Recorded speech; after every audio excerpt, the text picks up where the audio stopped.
ছোট্ট একটি দোয়া, বিশাল ফজিলত।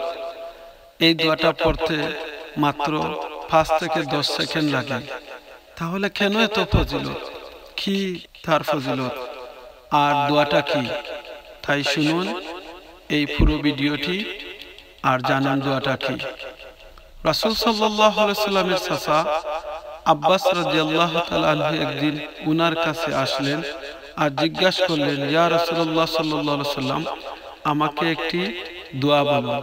রাসূল সাল্লাল্লাহু আলাইহি সাল্লাম বললেন, হে আমার চাচা যান, আপনি বলুন, আল্লাহুম্মা ইন্নী আসআলুকাল আফিয়া, আল্লাহুম্মা ইন্নী আসআলুকাল আফিয়া, আল্লাহুম্মা ইন্নী আসআলুকাল আফিয়া।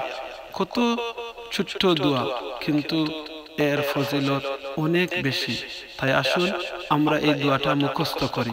আল্লাহুম্মা ইন্নী আসআলুকাল আফিয়া অর্থ হচ্ছে, হে আল্লাহ, তোমার কাছে আমি নিরাপত্তা ও সুস্থতা কামনা করছি। আফিয়া অর্থ কি? যখন আমরা মহান আল্লাহর কাছে আফিয়া চাই, তখন তা অনেক কিছু বোঝায়। যে কোনো দুঃখ দুর্দশা থেকে মুক্তির জন্য দোয়া, সুস্বাস্থ্য অর্জনের জন্য দোয়া, বেঁচে থাকার তাগিদে আর্থিক সচ্ছলতার জন্য দোয়া, সন্তানের সুরক্ষার জন্য দোয়া, শাস্তির পরিবর্তে ক্ষমা পাবার জন্য দোয়া। আফিয়া মানে, হে আল্লাহ, আমাকে সকল দুঃখ, গ্লানি ও ভোগান্তি থেকে রক্ষা করো, দুনিয়া এবং আখিরাতে উভয় জায়গায়। সুবহানাল্লাহ। দেখুন, ছোট্ট একটি দোয়ার মাধ্যমে আমরা অনেক কিছু আল্লাহর কাছ থেকে পেতে পারি। আব্বাস রাদিয়াল্লাহু তাআলা আনহু খানিকক্ষণ চিন্তা করলেন এবং কয়েকদিন পরে আসলেন আর বললেন, ইয়া রাসূলুল্লাহ সাল্লাল্লাহু আলাইহি সাল্লাম, এ তো খুবই ছোট্ট একটি দোয়া, আমাকে বড় কিছু শিক্ষা দেন। তখন রাসূল সাল্লাল্লাহু আলাইহি সাল্লাম বললেন, ও আমার চাচা যান, এটা হয়তো আপনি ভাবছেন ছোট্ট একটি দোয়া, কিন্তু এর মাধ্যমে আপনি অনেক কিছু আল্লাহর কাছ থেকে পেতে পারেন। ও আমার প্রিয় চাচা, আল্লাহর কাছে আফিয়া কামনা করুন। আল্লাহর কসম, এর চাইতে উত্তম কোনো জিনিস আপনাকে দেওয়া হবে না। সুবহানাল্লাহ। দেখতে পারতেছেন ছোট্ট দোয়া, কিন্তু অনেক ফজিলত।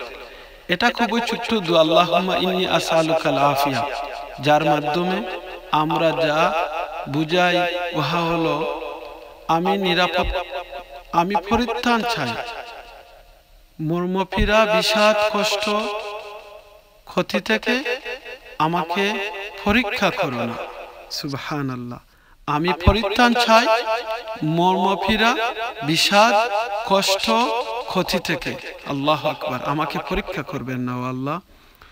রব্বে কারীমের কাছে এরকম সকল কিছুই আমরা চেয়ে থাকি এই বলে, আল্লাহুম্মা ইন্নী আসআলুকাল আফিয়া। তাই আসুন আমরা বেশি বেশি করে এই দোয়াটা পড়ি। এই দোয়াটা রিয়াদুস সালিহিন এবং তিরমিজি শরীফের মধ্যে এসেছে।